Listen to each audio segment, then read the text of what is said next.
Hi guys, welcome to my channel and another video where I try and cook something and not give myself an Eddie food poisoning. And once again, it's a recipe I've never cooked in my life before. I promise I am not sponsored by Gino, but Gino, if you want to get in touch, feel free to slide into my DMs. It's another one of these recipes and it is, what is it?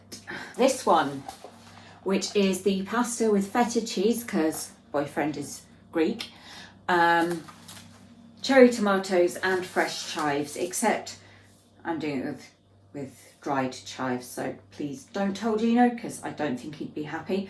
Also, I could not for the life of me find orecchiette pasta anywhere, so I'm using shells because that is all I could get that was even close to the shape, which you can see in the picture there. I'm also not using yellow cherry tomatoes because I could not get yellow cherry tomatoes. So once again, I'm going to be halving the quantities in this recipe because it serves 4 and I'm serving 2.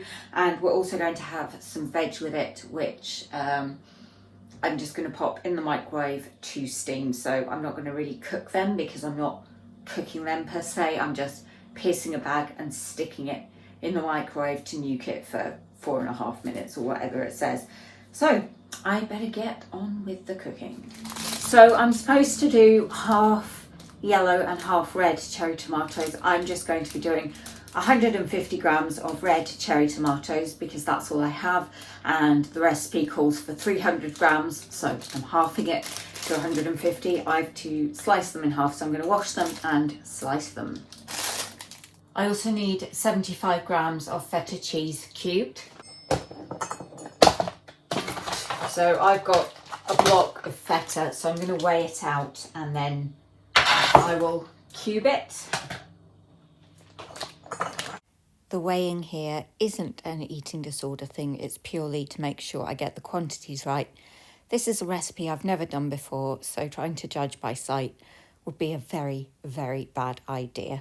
However, I hope that if I cook it enough, then I'll be able to do it without needing the scales so much. So close.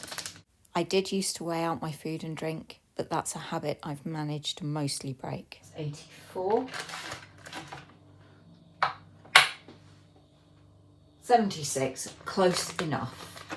I'm just going to cube the feta before I chop the tomatoes because they are going to make the chopping board a bit wet with all their seeds. Hadn't tried feta cheese until very recently. What? Blasphemy! But I do like it, and I've never had this particular pasta dish before. So the first time of having it is the first time of cooking it. So if I hate it, then it might well be because I'm a terrible cook. Why are you looking at the feta cheese as though I'm doing something? That is not how you dice feta cheese. Why? How do you dice feta cheese? With passion. I'm dicing it with passion, you just can't tell. It's a very well hidden passion. So that is the cheese dice. Now I need to halve the tomatoes, which are probably going to squirt seeds everywhere, which is just lovely. One of the best things about recovery is being able to try new foods. Some of them I've found I really like, others I've found I really don't. In my eating disorder days, if I didn't like something, it would be a disaster. It would feel like wasted calories. But now that doesn't matter at all to me.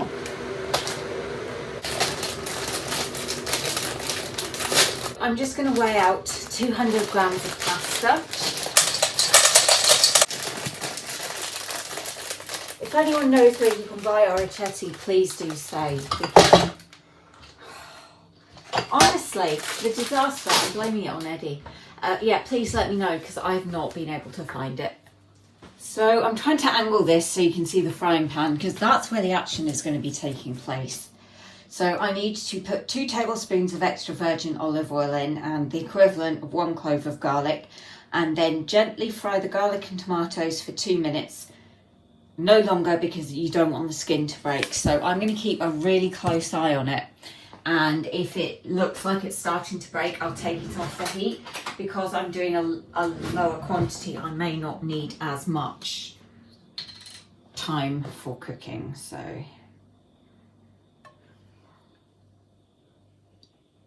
the oil. 1 teaspoon of the very lazy garlic is equal to 1 clove. So 1 teaspoon it will be.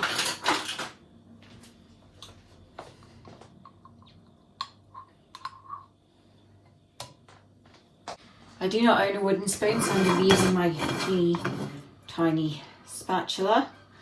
And let's put the tomatoes in. It says if the skin bursts, you will lose the freshness of the sauce. So that is definitely not something I want to do. Although to be fair, one of the tomatoes has pretty much burst itself.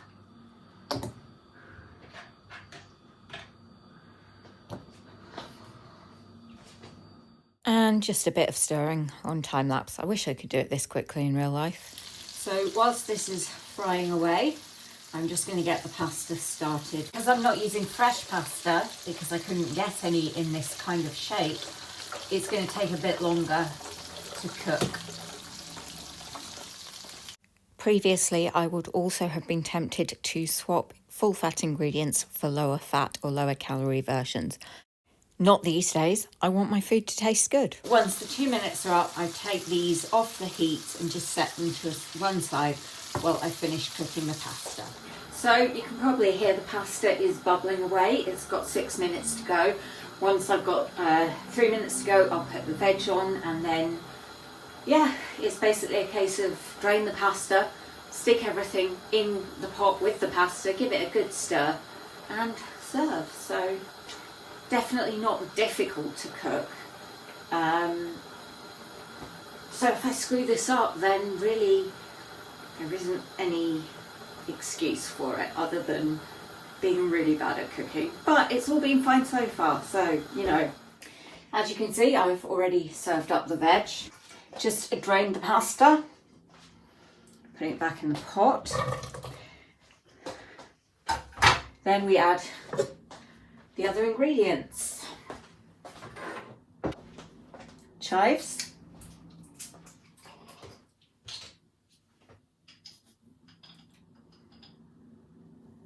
Then you add the feta and tomatoes and garlic mix and give it a stir.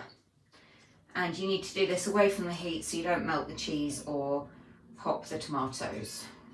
And Gino usually advises to stir for 30 seconds.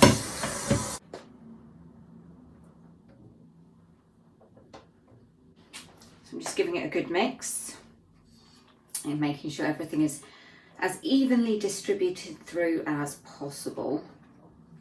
It actually doesn't look like that much. Part of me is thinking, have I done enough?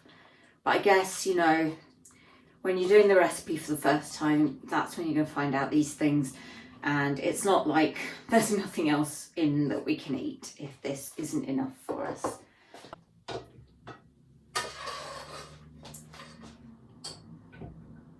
So I'm just going to put some pepper on Eddie's, which this one is, because he likes it and I don't, and then good to go. Bon appetit. I suppose if it's Italian, I should say that in Italian, but I don't know how to.